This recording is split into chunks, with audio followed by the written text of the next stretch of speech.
बिस्मिल्लाहिर्रहमानिर्रहीम, अस्सलाम वालेकुम। Welcome to quick review.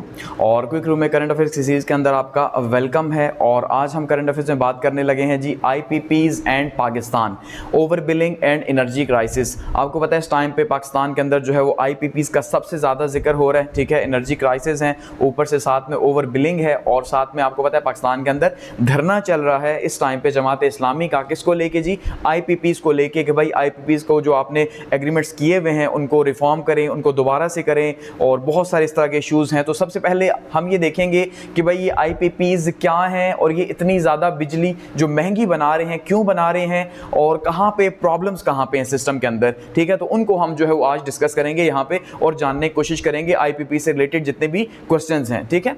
तो स्टार्ट करते हैं। हम इसमें ये देखेंगे सबसे पहले कि भाई ये जो IPPs हैं बेसिकली यानी इंडिपेंडेंट जो पावर प्रोड्यूसर्स हैं, ये जो कंपनीज हैं जो बिजली बनाती हैं, ये इतनी ज़्यादा महंगी क्यों बना रही हैं और अब क्यों इतना ज़्यादा अचानक से जो उसके ऊपर शोर स्टार्ट हो गया। अब सबसे पहले तो देखते हैं जी what is IPP। IPP actually में है क्या? देखिए IPP क्या है जी? IPP है इंडिपेंडेंट पावर प्रोड्यूसर्स।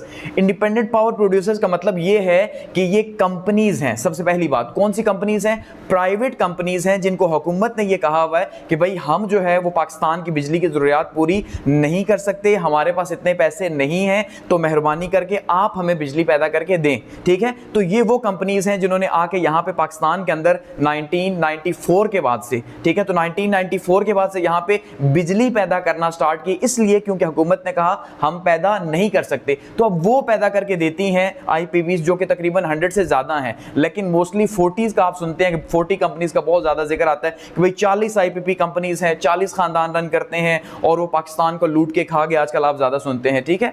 तो 40 से 50 के करीब, वैसे तो 100 प्लस हैं, ठीक है। तो ये जो कंपनीज हैं ये प्राइवेट कंपनीज हैं जिसका मकसद क्या है कि पाकिस्तान की जो हुकूमत की बिजली पैदा हो रही है वो जरूरियात पूरी नहीं कर रही, तो ये हुकूमत के साथ मिलकर जो है जरूरियात पूरी कर रही है, यानी बिजली बना के हुकूमत को बेच रही हैं, ठीक है। और ये जो बिजली बेच रही हैं इनके साथ हुए में मुआहदे, खास किस्म के मुआहदे हुए में कि भाई आपने कितनी बिजली बनानी है, कैसे बनानी है, हम आपको कितने पैसे देंगे, और उसी वजह से आज जो है हम देख रहे हैं इतना ज़्यादा प्रॉब्लम है। तो ये प्राइवेटली ऑन्ड कंपनीज हैं। सबसे पहले तो आपको ये पता हो, जिसका जैसे मैंने कहा कि जो गौहर एजाज साहब हैं उन्होंने भी क्लेम किया कि भाई ये जो है 40 पाकिस्तान के बड़े बड़े ख़ानदान हैं और वही जो एलीट क्लास ऊपर बैठी हुई है उस टाइम के अयूब खान साहब के ज़माने की, जिनको फीड किया गया दिया गया, और वो बड़े बड़े बिजनेस टाइकून्स बैठे हुए हैं जो कि इलेक्ट्रिसिटी जनरेट करते हैं, ठीक है, पैदा करते हैं और हुकूमत को बेचते हैं, नेशनल ग्रिड के अंदर जो है वो देते हैं, या अदर जो कंज्यूमर्स हैं उनको जो है वो देते हैं, ठीक है जी। उसके बदले में पैसे जो है वो लेते हैं, और ये इंडिपेंडेंटली ऑपरेट करते हैं। रोल एंड इंपॉर्टेंस की बात करते हैं। अब देखिए सबसे पहले नेगेटिविटी पे जाने से पहले एक एज ए होल बात करते हैं। तो देखिए अगर पाकिस्तान ने एक चीज स्टार्ट की थी 1994 के अंदर, ये उस टाइम पे स्टार्ट हुआ जिस टाइम पे यहाँ पे पीपल्स पार्टी की गवर्नमेंट थी, ठीक है जी। सेकंड टेन्योर था मोहतरमा बेनजीर भुट्टो साहिबा का, तो उस टाइम पे IPPs के साथ मुआहदे किए गए, और उसके बाद स्टेप बाय स्टेप हर साल जो है वो या हर 2 साल के बाद जो है नई कंपनीज आती रही, तो गवर्नमेंट जो है मुआहदे करते इनके बाद। तो इंपॉर्टेंस ये है कि देखिए ये इलेक्ट्रिसिटी जनरेट करते हैं, यानी ये बिजली पैदा करते हैं। जाहिर बात अगर हुकूमत पाकिस्तान जो है यानी हुकूमत अगर आवाम की जरूरत के मुताबिक बिजली पैदा कर सकती तो उससे क्या जरूरत थी कि इनको कहती कि आप बिजली पैदा करें। इसका मतलब ये हुकूमत के साथ क्या कर रहे थे जी? पावर शेयरिंग कर रहे थे, या हुकूमत को बिजली बना के दे रहे थे ताकि मुल्क की एनर्जी की नीड्स या डिमांड जो है वो पूरी हो सके, ठीक है। यहां तक ठीक है। प्राइवेट इन्वेस्टमेंट लाने में बहुत ज्यादा मददगार रहे, क्योंकि इसके अंदर बिलियंस ऑफ डॉलर्स की इन्वेस्टमेंट चाहिए होती है, बहुत बड़े बड़े पावर प्लांट्स चाहिए होते हैं, ठीक है जी। इसलिए हुकूमत खुद तो अफोर्ड कर नहीं सकती, तो FDI के थ्रू क्या हुआ जी? फॉरेन डायरेक्ट इन्वेस्टमेंट पाकिस्तान के अंदर बड़ी आई, बहुत बड़ी जो है तादाद के अंदर फॉरेन डायरेक्ट इन्वेस्टमेंट आई उस जमाने में जब ये आए, ठीक, और बहुत ज्यादा फायदा भी हुआ हुकूमत को, और हुकूमत ने काफी ज्यादा फायदा इससे हासिल किया, ये इकोनॉमिक ग्रोथ हासिल की, और फिर यही कंपनीज या इन्हीं कंपनीज के जो मालिकान साहब हैं उन्होंने बाकी सेक्टर्स के अंदर भी इन्वेस्टमेंट की। तो एक तरह से जो है आप कह लें उस टाइम पे पाकिस्तान को फायदा हुआ अल्टीमेटली। इनकी जो रेगुलेटरी फ्रेमवर्क है वो है जी नेपरा के पास, गो के नेपरा को बाद में बनाया गया, 1997 में बनाया गया, मुआहदे पहले हुए, कंपनीज का आगाज पहले हुआ, कुछ कंपनीज का बाकी बाद में आहिस्ता आहिस्ता बनती रही। तो नेपरा जो है जो आज हम देखते हैं कि भाई ये क्या है जी? National Electric Power Regulatory Authority है, जो जितनी पावर पाकिस्तान के अंदर एनर्जी कंजम्पशन है उसको ये रेगुलेट करते हैं, उसकी प्राइसेस को, उसके बाकी मैकेनिज्म को। तो ये इसी के अंडर जो है टैरिफ इनका तय होता है, टैरिफ सेट होता है कि IPPs कैसे काम करेंगी, कितना इनका टैरिफ होगा, यानी पर यूनिट कॉस्ट कैसे ये करेंगी, किस तरह से, तो ये सारी चीजें जो है देखती है। फिर पावर परचेजिंग एग्रीमेंट्स इनके साथ किए गए। अब यहां पे सबसे बड़ा प्रॉब्लम है।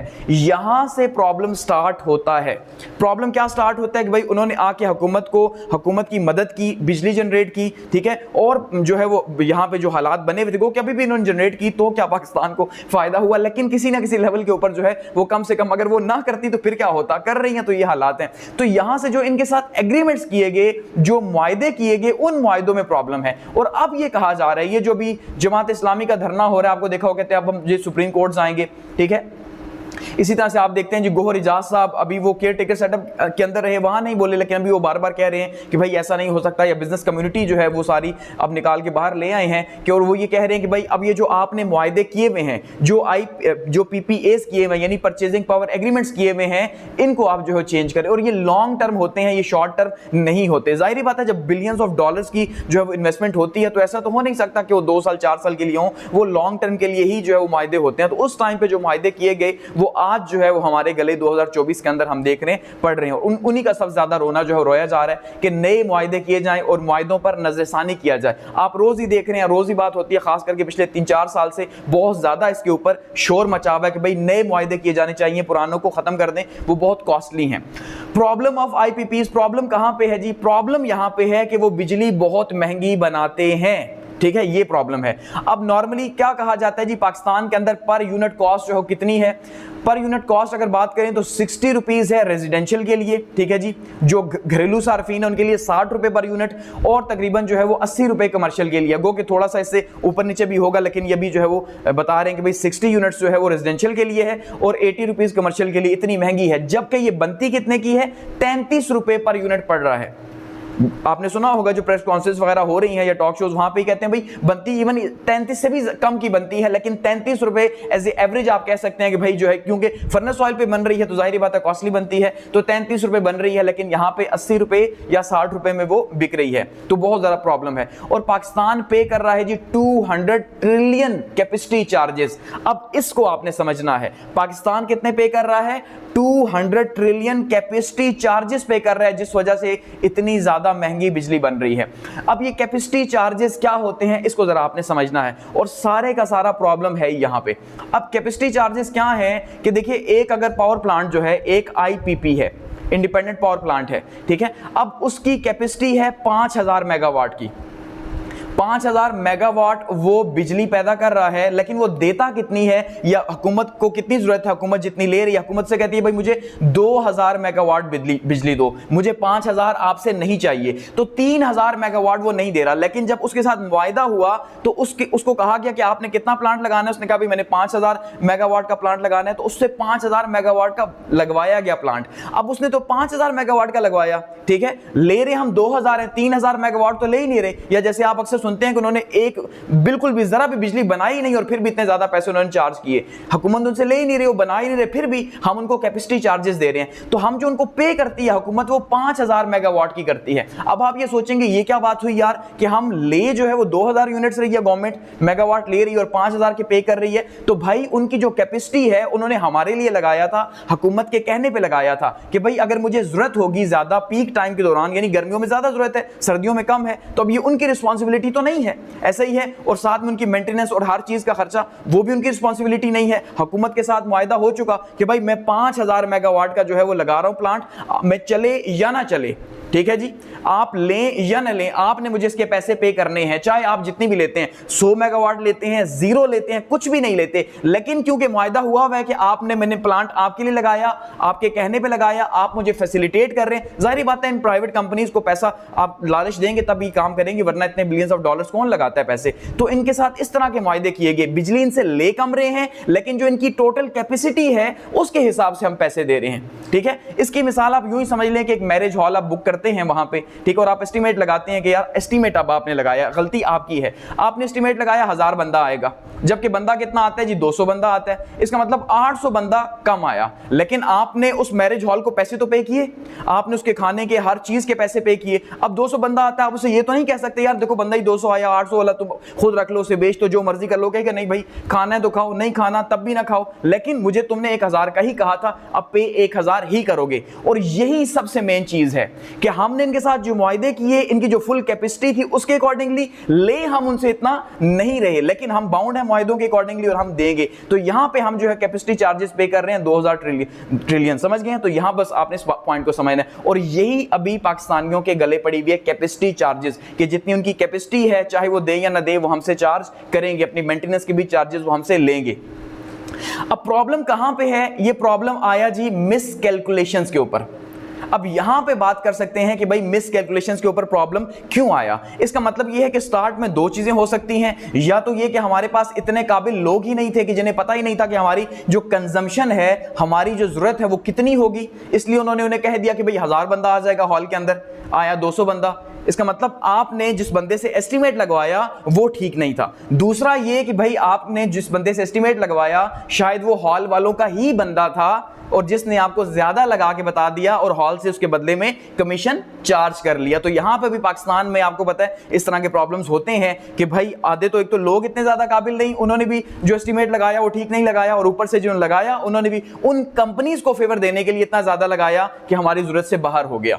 ठीक है, अब नेपरा की 2022-23 की रिपोर्ट है, इवन इकोनॉमिक सर्वे जो 23-24 का आया उसके अंदर भी बता रहे हैं कि जो हमारी इंस्टॉल्ड कैपेसिटी है, जरा बात को समझिएगा, इंस्टॉल्ड कैपेसिटी है वो कितनी है? वो है 43,775 मेगावाट। 43,775 मेगावाट हमारी टोटल इंस्टॉल्ड कैपेसिटी है, जिसमें 59 थर्मल है, 25 हाइड्रो है, 7 रीन्यूएबल है और 9 जो है वो न्यूक्लियर है। इसका मतलब यह सबसे ज्यादा थर्मल बिजली पैदा कर रहे हैं जो कि फर्नेस ऑयल से बनती है, जो हमारे पास अपने मुल्क में नहीं है, जो बाहर से मंगवा के हम बनवाते हैं, तो उसकी चार्जेस तो पड़ेंगे। और सबसे ज्यादा सस्ती बिजली किसकी है? हाइड्रो, जो पानी से बन रही है लेकिन डैम भी नहीं है हमारे पास, समझ रहे हैं? तो अब यहां पे जो है ये हमारा यूजेज है। कैपेसिटी कितनी टोटल इंस्टॉल कैपेसिटी है? 43,000। अब प्रॉब्लम यह 43,000 है, लेकिन हम बना कितनी रहे हैं, जरूरत कितनी है? वो है तकरीबन 31,000 की, और हम जो दे रहे हैं, हमें सप्लाई हो रही है वो हो रही है तकरीबन 22,000 की, और 9,000 का शॉर्टफॉल पैदा हो रहा है यहां पे। ठीक है, तो इसका मतलब ओवर एस्टिमेट लगाया गया, जितनी हमारी जरूरत नहीं थी, और वो एस्टिमेट लगा के इनको बताया गया। तो आईपीपीज का ये कहा जा रहा है कि 30% जो इनकी बिजली पावर जनरेट कर रही है वो थर्मल बिजली है, इसीलिए महंगी है, पहली बात। दूसरा प्रॉब्लम कहां पे जी? Miss calculation of industrial consumption targets, कि ये जो टारगेट्स रखे गए थे उस टाइम पे, जब स्टार्ट में रखे गए थे या जो कंपनीज बनाई गई थी ये आईपीपीज की, तो उस टाइम पे जो इंडस्ट्रियल कंजम्पशन के टारगेट रखे गए थे कि भाई अगर इंडस्ट्री की कंजम्पशन थी 100 मेगावाट की तो एस्टिमेट की गई 5000 मेगावाट, और ये सोचा गया या 500 मेगावाट सोचा गया कि यार पाकिस्तान तो बहुत तेजी से तरक्की करेगा, बहुत तेजी से आगे जाएगा। मैं भी शायद उन्होंने एस्टिमेट ठीक लगाया हो, हमारा जो है पाकिस्तान की इंस्टेबिलिटी जो है उसको उसने ग्रोथ ना करने दी हो, और इस वजह से अब वो क्लेम अपने आप पे नहीं ले रहे कि भाई हमारे क्या गलती है, पाकिस्तान ने ग्रो ही नहीं किया। तो इसका मतलब यह है कि यहां पे इंडस्ट्रियल कंजम्पशन के जो टारगेट्स लगाए गए वो ओवर कंजम्पशन के टारगेट्स लगाए गए कि पाकिस्तान तरक्की करेगा, लेकिन नहीं हो सका। ओवर एस्टिमेशन ऑफ डिमांड, कि भाई डिमांड ज्यादा रहेगी, तो जिस वजह से जो है ये करंट एक्सेस कैपेसिटी के पैसे हमें देने पड़ रहे हैं, मुझे और आपको, समझ रहे हैं? तो ये जो हम पैसे पे कर रहे हैं, किसके पे कर रहे हैं जी? करंट एक्सेस कैपेसिटी के पे कर रहे हैं, कि जो उनकी कैपेसिटी चार्जेस है, जिसके मुताबिक हमने कहा था भाई तुम बड़े प्लांट लगाओ क्योंकि हमें ज्यादा चाहिए होगा, लेकिन हमें चाहिए इतनी नहीं थी या हम इतनी अफोर्ड नहीं कर सकते थे क्योंकि वो फर्नेस ऑयल पे चलते थे। हमने कहा भाई कम ही रखो, हम इतने पैसे नहीं दे सकते। और साथ में सर्कुलर डेट, ये जो आप कहते हैं ना कि भाई आप ये सोच सकते हैं कि भाई पैदा तो हम कर सकते हैं 43,000, तकरीबन 44,000 मेगावाट पैदा कर सकते हैं क्योंकि इंस्टॉल्ड कैपेसिटी इतनी है, लेकिन हम पैदा क्यों नहीं कर रहे? इसलिए नहीं कर रहे कि हुकूमत सर्कुलर डेट में फंसी हुई है भाई, एक का दूसरे के ऊपर, दूसरे का दूसरे के ऊपर, दूसरे का दूसरे के ऊपर, तो वो जितनी ज्यादा बनाएंगे उतनी कॉस्ट हुकूमत को पड़ती जाएगी, इतने पैसे कहां से हुकूमत लाएगी? तो इसलिए कह रही है भाई ठीक है गुजारा करो, 8-10 घंटे लोड शेडिंग ठीक है, अभी हम मैनेज कर रहे हैं। तो प्रॉब्लम कहां पे जी? इंस्टॉल्ड कैपेसिटी के अंदर प्रॉब्लम है। तो जो ओवर है, अब जैसे हम ये कह रहे हैं कि भाई 22,000 हमारे पास यहां पे मौजूद है, ठीक है जी, तकरीबन कितनी है जी? 22,000 मेगावाट जो है वो हम ले रहे हैं, 9,000 मेगावाट का शॉर्टफॉल है, ठीक है, और जो जनरेट हो रही है वो 31,000 हो रही है, जनरेट वो 31 कर रहे हैं, फिर भी शॉर्टफॉल हो रहा है, और साथ में 41 की कैपेसिटी है। तो ये सारा जो ओवर हो रहा है इसका भी हमने ही पे करना है, क्योंकि हमने उनकी कैपेसिटी के मुआहदे किए हुए हैं कि भाई जितनी आपकी कैपेसिटी होगी हम उसी के हिसाब से आपको पे करेंगे, और पे भी किस में करेंगे? डॉलर्स में पे करेंगे, रुपए में नहीं करेंगे। तो इसका मतलब 1994 में अगर डॉलर जो है 30 रुपए का था तो आज डॉलर जो है 300 का है। गो कि अब ये कहा जा रहा है कि भाई जो है वो 2019 के अंदर इमरान खान गवर्नमेंट ने 148 रुपीस डॉलर के हिसाब से फिक्स कर दिया था, वरना बहुत ज्यादा होती। लेकिन अगर 148 भी है तो कहां से ये सिलसिला स्टार्ट हुआ और कहां पहुंचा? ठीक है, कि डॉलर के हिसाब से उन्हें हम पे कर रहे हैं। अब प्रॉब्लम कहां पे आया जी? प्रॉब्लम आया एक्चुअली में मिसगाइडेड शिफ्ट से। मिसगाइडेड शिफ्ट क्या है कि हमने या हमारी हुकूमतों ने पॉलिटिकल इंस्टेबिलिटी की वजह से और शॉर्ट टर्म थिंकिंग की वजह से पाकिस्तान को आज इस हाल तक पहुंचा दिया है। हमारी लीडरशिप ने जो है वो शॉर्ट टर्म सोचा और हमें आज यहां पे पहुंचाया। कैसे? ऐसे पहुंचाया कि देखिए, उन्होंने ये कहा कि भाई जो हमारे पास स्टोरेज रिजर्वायर्स हैं वो तो है ही नहीं, कालाबाग डैम बन नहीं रहा, आपको पता है उसके ऊपर पॉलिटिक्स हो रही है। पाकिस्तान ने दो ही बड़े डैम बनाए, तरबेला डैम और मंगला डैम। उसके अलावा छोटे छोटे डैम मौजूद हैं, लेकिन जो एक्चुअली में डैम बनने चाहिए थे, जैसे भाषा डैम है वो अभी तक रुका हुआ है, कालाबाग पे कोई जो है कंसेंसस डेवलप नहीं हो रहा, सेंसस डेवलप ही नहीं हो रहा। तो इसका मतलब ये है कि प्रॉब्लम कहां पे है कि हमने जो लॉन्ग टर्म और सस्ती बिजली थी जो डैम के थ्रू बन सकती थी, डैम ही नहीं बनाए। क्योंकि डैम बनाने के लिए पॉलिटिकल स्टेबिलिटी चाहिए, हुकूमतों को अपना टाइम पूरा करने की जरूरत है। हुकूमतों ने ना तो टाइम पूरा किया, ना इतने पैसे थे और ना इतनी एनर्जी इन्होंने लगाई। तो इन्होंने शॉर्ट टर्म सोचा कि भाई मेरी गवर्नमेंट में कम से कम ये मसला सॉल्व हो जाए, बात की बाद में देखेंगे। और साथ में क्योंकि सबसे बड़ा प्रॉब्लम खुद ही बिजनेसमैन है, खुद ही बिहाइंड द सीन रह के इन्होंने सारे एग्रीमेंट्स किए, ठीक है। तो ऐसे में जो है इनको सूट क्या करता था? टेम्परेरी, कि भाई आप जो है वो थर्मल बिजली बनाएं। तो यहां पे मिसगाइड हो गया कि इन्होंने जो बिजली बनवाई वो किससे बनवाई?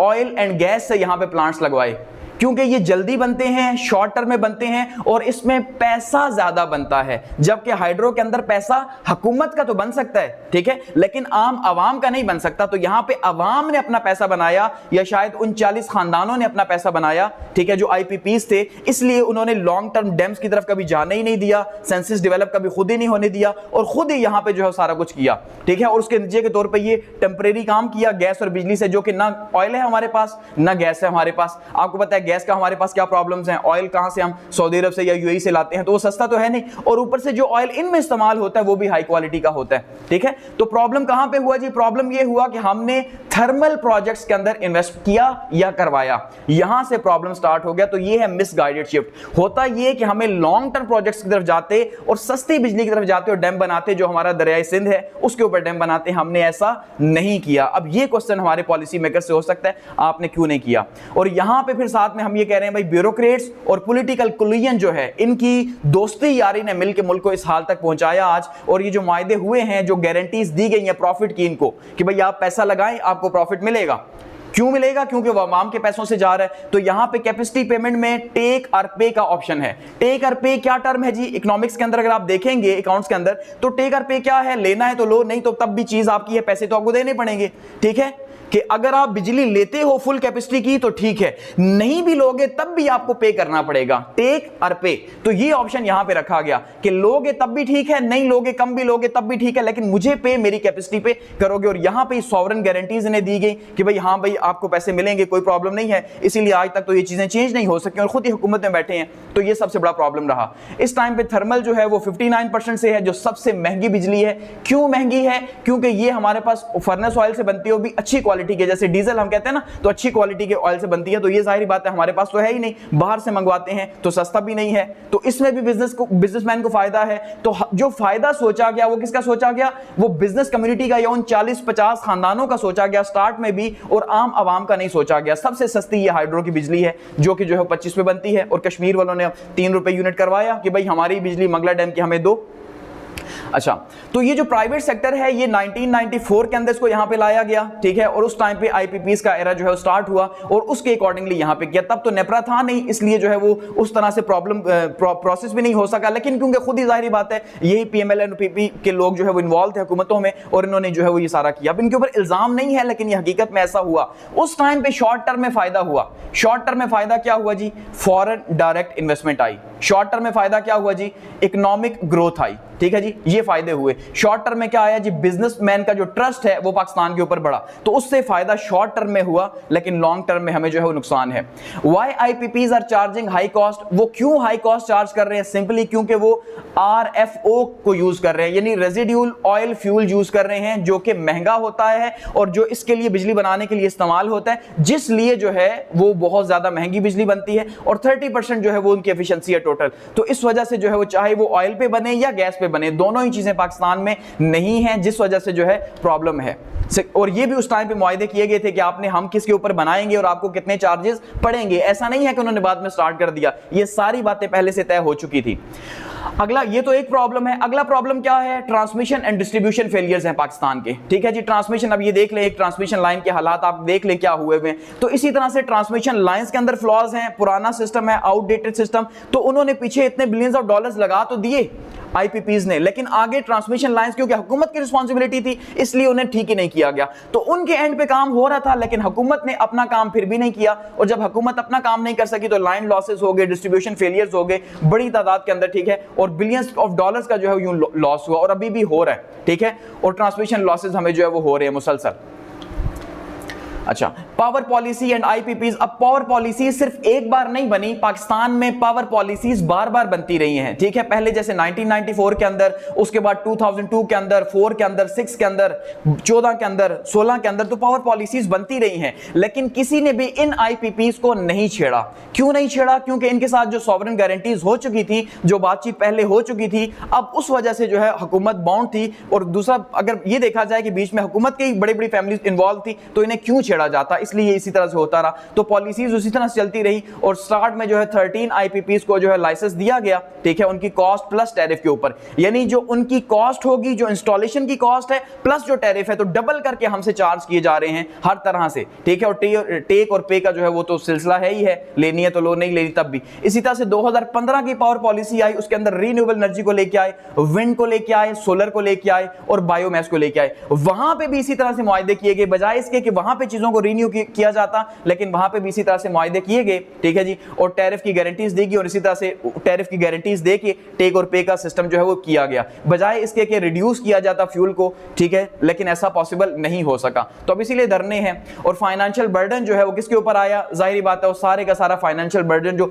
एक्सेस कैपेसिटी का है उनकी, वो किसको पे करना पड़ रहा है जी? अवाम को पे करना पड़ रहा है सारे का सारा। और पे भी किसमें? डॉलर में करना पड़ रहा है। अवाम कमाए रुपए के अंदर लेकिन पे डॉलर में करे, तो आप अंदाजा कर लेंगे फिर जो है वो क्या हो रहा है। साथ में सबसे बड़ा प्रॉब्लम जो है वो सर्कुलर डेट का है, एक इदारे से दूसरे, दूसरे से दूसरे, दूसरे से दूसरे। तो ये गर्दिशी कर्जे जो है इन्होंने पाकिस्तान की हुकूमत के हालात ऐसे किए हुए हैं कि ऊपर से इनको भी पे नहीं कर पा रहे तो और ज्यादा चार्जेस बढ़ेंगे। ठीक है, तो ये बहुत बड़ा प्रॉब्लम है। अब कैपेसिटी पेमेंट में ये कहा जा रहा है कि 2 ट्रिलियन जो है, 2 ट्रिलियन रुपीस 2024 में पाकिस्तान ने पे किए, सिर्फ और सिर्फ कैपेसिटी पेमेंट्स के 2024 के अंदर 2 ट्रिलियन रुपीस पे किए। ठीक है, और एक्सपेक्ट ये किया जा रहा है कि भाई 2.8 ट्रिलियन जो है वो इस साल के एंड में मजीद जो है पे किए जाएंगे, तो आप अंदाजा कर लें।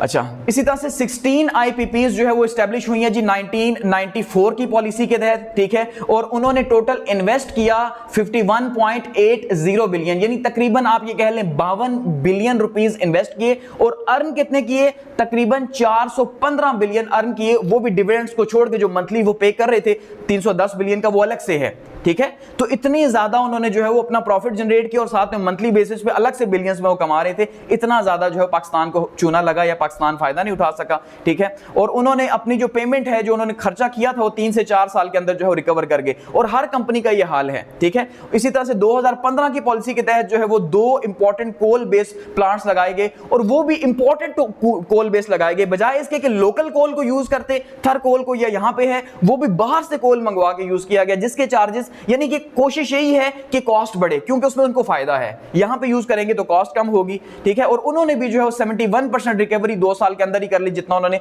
पैसा लगाया था, हालांकि कोल वाले सस्ते हैं फिर भी। इसी तरह से सिमिलर इश्यूज जो है वो 24 विंड बेस्ड जो आईपीपीज लगी हैं, 24 जो विंड बेस हैं, हवा से लगी, उनके साथ भी यही हुआ, उनके साथ जो 2006 की पॉलिसी के तहत किया। तो वही एग्रीमेंट्स बार बार हमने रिपीट किए और सबसे बड़ा प्रॉब्लम हुआ। तो अब क्या करना है? अब प्रॉब्लम यह है कि नीड फॉर कंप्रिहेंसिव रिफॉर्म्स, कि अब क्या चाहिए जी? रिफॉर्म्स की जरूरत है। ठीक है, अब रिड्यूस करना है पावर कॉस्ट को और सर्कुलर डेट को। सबसे पहले पाकिस्तान ये कर सकता है। ठीक है जी, और क्या कर सकता है जी? और रीनेगोशिएट कर सकता है पावर परचेज एग्रीमेंट्स को। ठीक है, अच्छा, और क्या कर सकता है जी? फॉरेंसिक ऑडिट करवाए पाकिस्तान, यानी कि ये कितना पैसा कमा रहे हैं, कहां कमा रहे हैं, कैसे लगा रहे हैं, इसका कोई ऑडिट नहीं होता, जुल्म खुदा का। तो इसका ऑडिट होना चाहिए कि भाई कहां पे आप कमा रहे हैं, और जो एक्स्ट्रा कमा रहे हैं वो वापस हुकूमत को मिलना चाहिए। ठीक है जी, ओल्ड और इनएफिशिएंट प्लांट्स को जो है बंद कर देना चाहिए, या उनकी मुद्दत जो जितनी भी रखी हुई है उसके बाद उनको रीन्यू नहीं करना चाहिए, और टर्मिनेट करने चाहिए इनके कॉन्ट्रैक्ट्स, खास करके जो महंगे तेल से ये बना रहे हैं उन कॉन्ट्रैक्ट्स को खास करके जो है खत्म करना चाहिए। ठीक है जी, और ट्रांसमिशन लॉसेस जो है उसको कम से कम करना चाहिए, रिड्यूस करना चाहिए, ओवरहॉल करना चाहिए ट्रांसमिशन लाइंस को, जितनी भी बड़ी बड़ी ट्रांसमिशन लाइंस हैं, और टैकल करना चाहिए थेफ्ट लॉसेस को, जितने भी चोरी होती है, ठीक है जी। विंड और सोलर से जो बन रही है उसको बढ़ाना चाहिए ताकि रिन्यूएबल एनर्जी की तरफ जाएं और कॉस्ट कम हो, ठीक है। अच्छा, डॉलर रिटर्न जो है इसको थोड़ा सा सोचना चाहिए कि क्या हमें डॉलर में रिटर्न करना सूट करता है, अगर करता है तो हम कितना उसका फिक्स कर सकते हैं, ठीक है। ये बहुत ज्यादा जरूरी है। और जो इंपोर्टेड कोल के ऊपर जो बाहर से मंगवा रहे हैं वो उसके बजाय हमें थर्कोल यूज करना चाहिए, ठीक है जी। और कॉम्पिटिटिव मार्केट लानी चाहिए। अब आपने देखा प्रेस कॉन्फ्रेंसेस हो रही है, वहां पे ये कहा जा रहा है कि भाई आप इनसे जैसे बाकी बिजनेसेस से आप ट्रीट करते हैं, इनसे वैसे आप क्यों नहीं ट्रीट कर रहे। जैसे बाकी बिजनेसेस अपनी चीज बनाते हैं, बना के मार्केट में बेचते हैं और उनसे देखा जाता है कि भाई हाँ तुमने कितने 10 रुपए की दी, तुम 7 की दे रहे हो, तुम 8 की दे रहे हो, ठीक है जी 7 वाले से ले लो। तो आप इनके साथ कंपटीशन क्यों नहीं करवा रहे कि जो सस्ती बिजली दे उससे ले लो, बजाय इसके कि सबके साथ फिक्स्ड टर्म्स के अकॉर्डिंगली आप किए जा रहे हो। इसलिए ये अब जो है वो कहा जा रहा है हर प्रेस कॉन्फ्रेंस के अंदर कि भाई आप इन्हें भी कॉम्पिटिटिव एनवायरनमेंट के अंदर लेके आओ, इनको फिक्स ना करके दो, जो सस्ती दे उससे लो, जो नहीं देता उससे ना लो। और हाइड्रो पावर्स को प्रोजेक्ट को आगे बढ़ाया जाए, जो कि खैर फिर वहां पे पाकिस्तान में जैसे कालाबाग डैम या बाकी डैम है उनके ऊपर तो कंसेंसस होना नहीं है। तो ये गोहर एजाज साहब का क्लेम है जी। गोहर एजाज साहब क्या क्लेम करते हैं, कहते हैं जी 40 पाकिस्तानी फैमिलीज हैं या ग्रुप्स हैं जो कि बड़ी आईपीपीज को ऑन करते हैं, ठीक है जी। मल्टीपल आईपीपीज को ये ऑन कर रहे हैं 40 पाकिस्तानी खानदान, सिंपली वो ये कह रहे हैं। वो क्या कहते हैं जी, वो कहते हैं कि भाई 1.93 ट्रिलियन कैपेसिटी पेमेंट्स की गई हैं, ठीक है जी। 1.93 जो हमने 2 ट्रिलियन का देखा, ठीक है। इसके अंदर वो कहते हैं जी फिजिकल ईयर के अंदर 46 बिलियन जो है वो 2 आईपीपीज को पे किए गए जिन्होंने जीरो इलेक्ट्रिसिटी जनरेट की। क्या ये जुल्म नहीं है? यानी उन्होंने बिजली बिल्कुल पैदा नहीं की, लेकिन उनके जो कैपेसिटी चार्जेस थे, अब वो 5000 थे, 500 थे, जितने भी थे, उन कैपेसिटी चार्जेस के लिए मुआहदा तो हुआ था, ठीक है, टेक और पे का। तो इसलिए जो है उन्हें भी पैसे पे किए गए 46 बिलियन रुपीस के। इसी तरह से 370 बिलियन रुपीस 3 पावर प्लांट्स को पे किए गए जिन्होंने जनरेट की सिर्फ 15% लोड जो है फैक्टर जनरेट किया, ठीक है जी। तो आप अंदाजा कर लें कि क्या हालात बने हुए हैं। और ये यहां तक के कह रहे हैं कि भाई पाकिस्तान सबसे महंगा जो बिजली परचेज करता है आईपीपी से वो 750 रुपए पर यूनिट परचेज करता है। 750 रुपए पर यूनिट। तो आप तो खुश हो जाएंगे, 60 रुपए या 70 रुपए में बात निमट रही है, ठीक है। और इसी तरह से पावर प्लांट में जो गैस पे चल रहे हैं उस पे कितने पे, कोल पे वो 200 रुपए पर यूनिट जो है चार्ज हो रहे हैं। इतना ज्यादा कॉस्ट जो हमें पड़ रही है।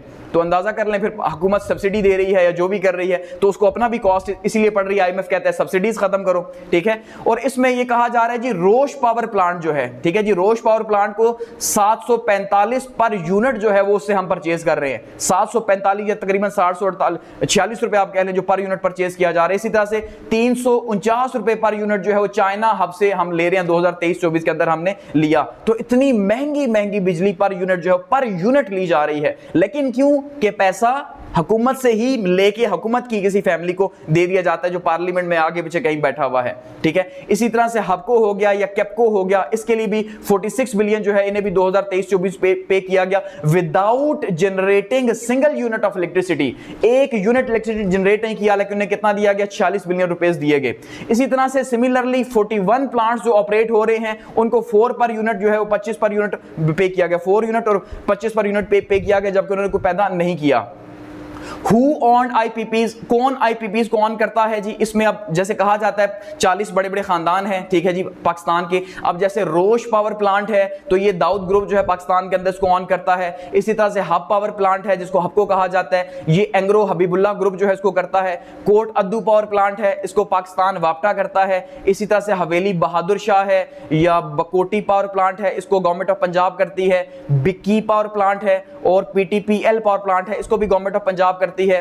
कैरोट हाइड्रो पावर प्रोजेक्ट है, इसको चाइना करती है और चाइना के साथ मिलकर उसकी और कॉर्पोरेशन है। साइवाल पावर प्लांट है, इसको भी चाइना की कंपनी ऑन कर रही है, ठीक है, पाकिस्तानियों के साथ मिलकर। इसी तरह से पोर्ट कासिम पावर प्लांट है, उसको पोर्ट कासिम एनर्जी दुबई जो है वो कर रही है और साथ में शहबाज चाइना पावर प्लांट है। तो इस तरह से इनको जो है किया जा रहा है, कुछ चाइनीज के नाम पर, कुछ इस तरह से जो है इनको ऑन किया जा रहा है, ठीक है। तो यानी बेसिकली बड़े बड़े ग्रुप्स हैं पाकिस्तान की एलीट क्लास जो बैठी हुई है, शायद जो पाकिस्तान के अंदर रहती भी नहीं है, वो क्यों नहीं कि फैमिलीज वगैरह तो यहाँ पे रूल करते ही हैं, लेकिन वो यहाँ पे इनको ऑन कर रहे हैं। तो ये है जी आईपीपीज का इशू। ठीक है, आईपीपीज का इशू क्या है इन अ नटशेल अगर आप बात करें तो आईपीपीज के वो हैं जो प्राइवेट कंपनीज हैं जो हुकूमत को बिजली बना के भेजती हैं, जो उनके साथ मुआहदे किए गए वो इंतहाई कॉस्टली किए गए, टेक और पे के किए गए कि उनकी कैपेसिटी के हिसाब से उनको पैसे देंगे चाहे वो दें या ना दें, और सर्कुलर डेट की वजह से हम पूरी बिजली उनसे बनवा भी नहीं रहे। ठीक है, और साथ में बिजली बनाए ना बनाए हमें पैसे पे करने पड़ रहे हैं और पर यूनिट हमें कॉस्ट बहुत ज्यादा पड़ रही है और आज तक इसे किसी ने नहीं छेड़ा।